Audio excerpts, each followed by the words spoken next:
વાગી ગયા દોઢ. આવા હી આપણે કારીગર પિંક ચેન્જ બગડે પાછું નવા મારા મામા સેટઅપ કરે છે. તો મિત્રો સ્વાગત છે તમારું બધાનું આજના આપણા નવા વ્લોગમાં. તો અત્યારે આપણે વ્લોગ ચાલુ કરી દીધો. આજે આપણે જાગી ગયા હતા પહેલાં, પછી આપણે ગામમાં થોડું કામ હતું, કામ પતાવી વ્લોગ ચાલુ નથી કરો, અટાણે ચાલુ કર્યું. અને આજે આપણે જેલાઈનનો 17મો દિવસ અને અટાણે પાછું આપણે જવાનું હોય ગામમાં. તો સારું જોતા રહેજો કન્ટિન્યુ.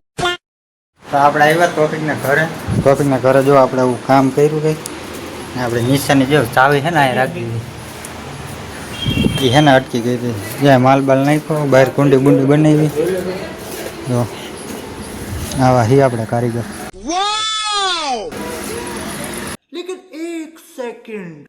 તો આપણે પહોંચી ગયા ઘરે. અટાણા વાગ્યા બે વાગ્યા. થોડુંક ખાઈ પીને બહુ બસ મેળ હાલ. तेजस्वी लोग हैं हमारे पास. આપણે આવી ગયા મામાને ઘરે નાઈ થઈને, અને હાઈના વાગ્યા હાથ. અને જબર વિડીયો બનાવવા મારા મામા સેટઅપ કરે છે. અને જો બહાર ક્રિયાંશભાઈ રમે અગલો. હાલો થોડાક વિડીયો બનાવી લે, પછી મેળા સેટા થઈ ગયા. અટાણા વાગ્યા રાતના 12.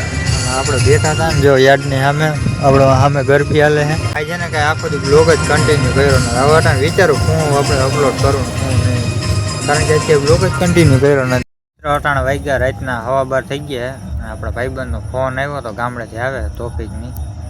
સારું હાલો આગળ જોતા રહેજો કન્ટિન્યુ. હમણાં આવે ને એટલે ગામમાં જવાનું થાય.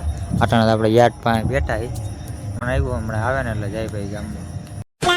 મિત્રો અત્યારે રાતના વાગી ગયા દોઢ. જાવું આપણે ટોપિકના ઘરે સામાન બામાન ઉતારવાનો હતો, બધું ઉતારી દીધો ને અટાણે જાય. જો રાતના વાગી ગયા દોઢ. સારું તો મિત્રો અત્યારે વાગી ગયા રાતના 2. આજ કે આપણો બ્લોગ કંઈ કન્ટિન્યુ કર્યો નથી. આજે આ નાનકડો બ્લોગ છે તો આજનો હકાલી લેજો. તો કાલે મળીએ નવા બ્લોગમાં. Thank you for watching.